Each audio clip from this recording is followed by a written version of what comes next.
Good afternoon, special guests, faculty members, and my fellow students. My name is Donnay Owens. I'm the student government president and a proud member of the class of 2012 at Benjamin Banneker Academic High School. I am privileged to be here today, welcoming our nation's president, Barack Obama. We are very proud that the president chose Benjamin Banneker as the venue for his third annual back-to-school speech. Banneker is one of the top public schools in the District of Columbia, celebrating our 30th year anniversary as a magnet school, having maintained 100% graduation rate and college acceptance rate. As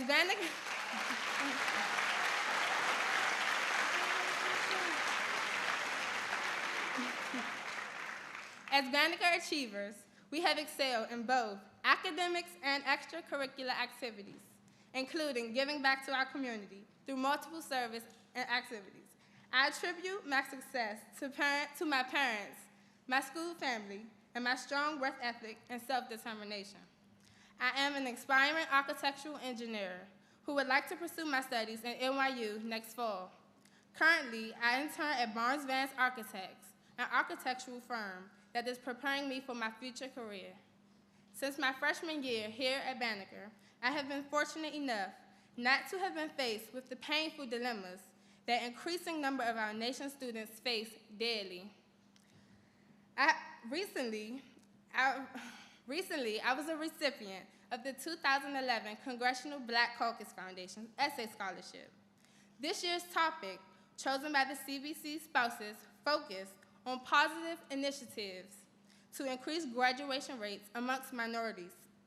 Throughout my paper, I stressed the importance of self-determination.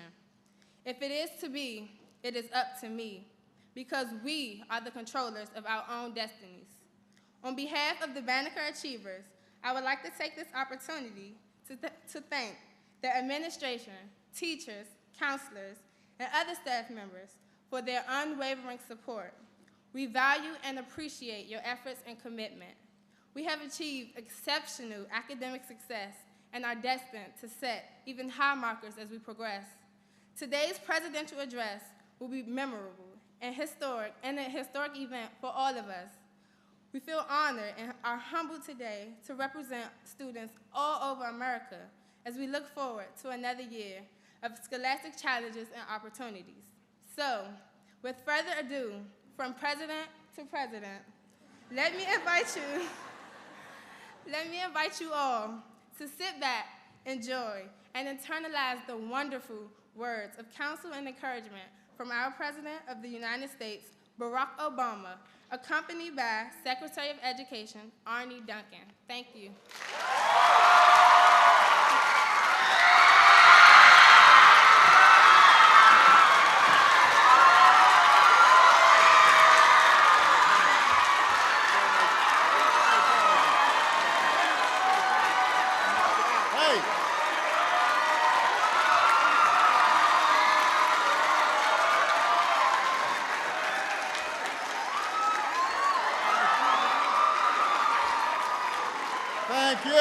Thank you very much. Everybody, please have a seat. Oh, well, Madam President, that was an outstanding introduction. We are so proud of Donnay for representing this school so well. And in addition, I also want to acknowledge your outstanding principal who has been here for 20 years. First as a teacher, now as an outstanding principal, Anita Berger. Please give her a big round of applause.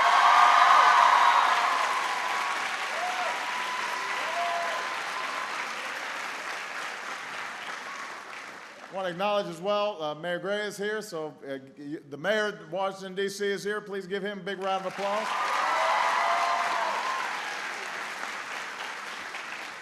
And I also want to thank somebody who was going to go down in history as one of the finest secretaries of education that we've ever had. Arne Duncan is here.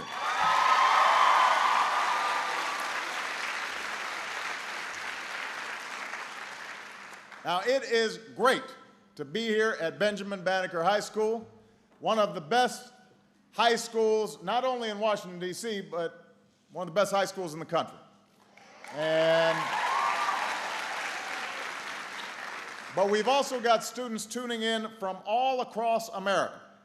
And so I want to welcome you all to the new school year, although I know that many of you have already been in school for a while. I know that here at Banneker, you've been back at school for a few weeks now, so everything's just starting to settle in, just like for all your peers all across the country. The fall sports season is underway. Musicals and marching band routines are starting to shape up, I believe. And your first big tests and projects are probably just around the corner. I know that you've also got a great deal going on outside of school. Your circle of friends might be changing a little bit. Issues that used to stay confined to hallways or locker rooms are now finding their way onto Facebook and Twitter. Some of your families might also be feeling the strain of the economy. As many of you know, we're going through one of the toughest economic times that we've gone through in our lifetime, in my lifetime. Your lifetime hasn't been that long.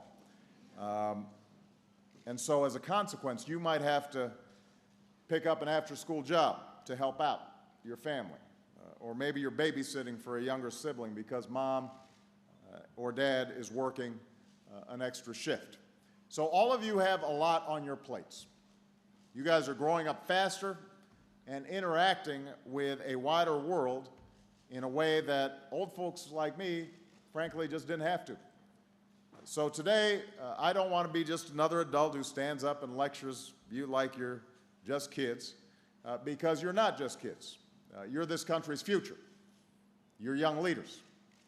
And whether we fall behind or race ahead as a nation is going to depend in large part on you. So I want to talk to you a little bit about meeting that responsibility. It starts, obviously, with being the best student that you can be.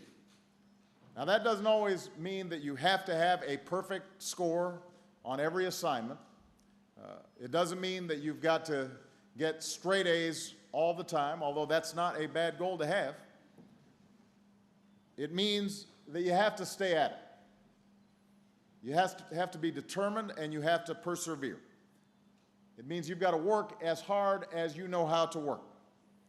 And it means that you've got to take some risks once in a while. You can't avoid the class that you think might be hard because you're worried about getting the best grade if that's a subject that you think you need to prepare you for your future. You've got to wonder. You've got to question. You've got to explore. And every once in a while, you need to color outside of the lines. That's what school's for. Discovering new passions, acquiring new skills, making use of this incredible time that you have to prepare yourself and give yourself the skills that you're going to need to pursue the kind of careers that you want. And that's why when you're still a student, you can explore a wide range of possibilities. 1 hour you can be an artist, the next an author, the next a scientist or a historian or a carpenter. This is the time where you can try out new interests and test new ideas. And the more you do, the sooner you'll figure out what makes you come alive, what stirs you, what makes you excited, the career that you want to pursue. Now, if you promise not to tell anybody, I will let you in on a little secret. I was not always the very best student that I could be when I was in high school, and certainly not when I was in middle school. I did not love every class I took. I wasn't always paying attention the way I should have. I remember when I was in 8th grade, I had to take a class called ethics. Now, ethics is about right and wrong, but if you'd asked me what my favorite subject was back in 8th grade, it was basketball. I don't think ethics would have made it on the list. But here's the interesting thing. I still remember that ethics class, all these years later. I remember the way it made me think. I remember being asked questions like, what matters in life? Or what does it mean to treat other people with dignity and respect? What does it mean to live in a diverse nation where not everybody looks like you do or thinks like you do or comes from the same neighborhood as you do? How do we figure out how to get along? Each of these questions led to new questions. And I didn't always know the right answers. But those discussions and that process of discovery, those things have lasted. Those things are still with me today. Every day I'm thinking about those same issues as I try to lead this nation. I'm asking the same kinds of questions about how do we, as a diverse nation, come together to achieve what we need to achieve. How do we make sure that every single person is treated with dignity and respect? What responsibilities do we have to people who are less fortunate than we are? How do we make sure that everybody's included in this family of Americans? Those are all questions that date back to this class that I took back in 8th grade. And here's the thing, I still don't know all the answers to all these questions. But if I just tuned out because the class sounded boring, I might have missed out on something that not only did I turn out enjoying, but has ended up serving me in good stead for the rest of my life. So that's a big part of your responsibility, is to test things out, take risks, try new things, work hard. Don't be embarrassed if you're not good at something right away. You're not supposed to be good at everything right away. That's why you're in school. The idea, though, is that you keep on expanding your horizons and your sense of possibility. Now's the time for you to do that. And those are also, by the way, the things that will make school more fun. Down the road, those will be the traits that will help you succeed as well. The traits that will lead you to invent a device that makes an iPad look like a stone tablet, or what will help you figure out a way to use the sun and the wind to power a city and give us new energy sources that are less polluting, or maybe you'll write the next great American novel. Now, to do any of those things, you have to not only graduate from high school, and I know I'm in the amen corner with Principal Berger here. Not only do you have to graduate from high school, but you're going to have to continue education after you leave. You have to not only graduate, but you've got to keep going after you graduate. That might mean for many of you a 4-year university. I was just talking to Danae, and she wants to be an architect, and she's interning with an architectural firm, and she's already got her sights set on what school she wants to go to. But it might, for some other folks, be a community college or a professional credentialing or training. But the fact of the matter is that more than 60% of the jobs in the next decade will require more than a high school diploma. More than 60%. That's the world that you're walking into. So I want all of you to set a goal to continue your education after you graduate. And if that means college for you, just getting into college is not enough. You also have to graduate. One of the biggest challenges we have right now is that too many of our young people enroll in college but don't actually end up getting their degree. And as a consequence, our country used to have the world's highest proportion of young people with a college degree. We now rank 16th. I don't like being 16th. I like being number 1. That's not good enough.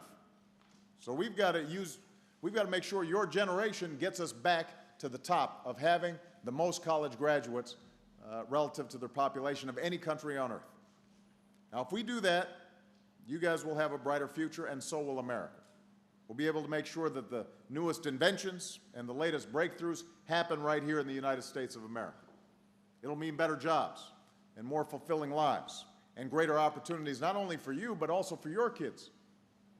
So I don't want anybody who's listening here today to think that you're done once you finish high school. You are not done learning. In fact, what's happening in today's economy is it's all about lifelong learning. You have to constantly upgrade your skills and find new ways of doing things. And even if college isn't for you, even if a 4-year college isn't for you, you're still going to have to get more education after you get out of high school. And you've got to start expecting big things from yourself right now. I know that may sound a little intimidating. And some of you may be wondering, how you can pay for college.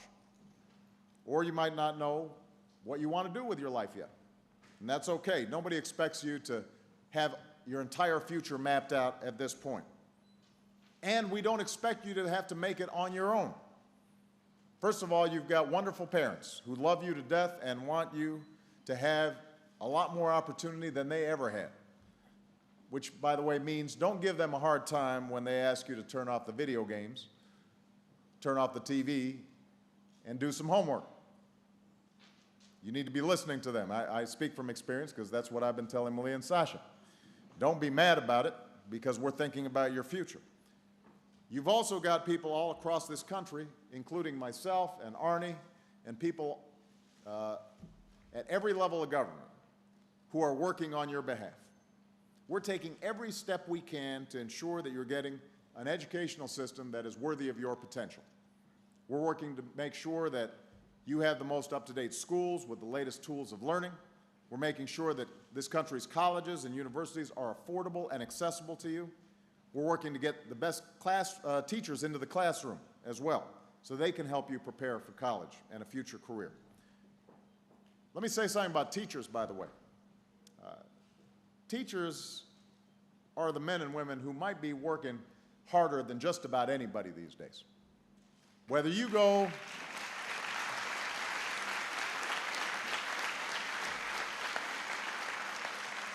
to a big school or a small one, whether you attend a public or a private or a charter school, your teachers are giving up their weekends, they're waking up at dawn, they're cramming their days full of classes and extracurricular activities, and then they're going home, eating some dinner, and then they've got to stay up sometimes past midnight grading your papers and correcting your grammar and making sure you got that algebra formula properly. And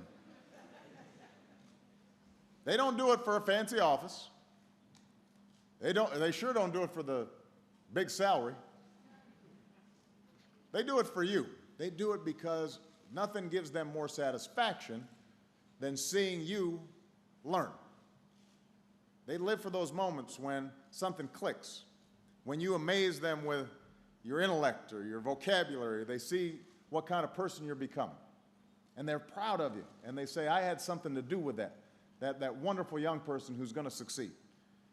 They have confidence in you that you will be citizens and leaders who take us into tomorrow. They know you're our future. So your teachers are pouring everything they got into you. And they're not alone. But I also want to emphasize this. With all the challenges that our country is facing right now, we don't just need you for the future, we actually need you now. America needs young people's passion and their ideas. We need your energy right now.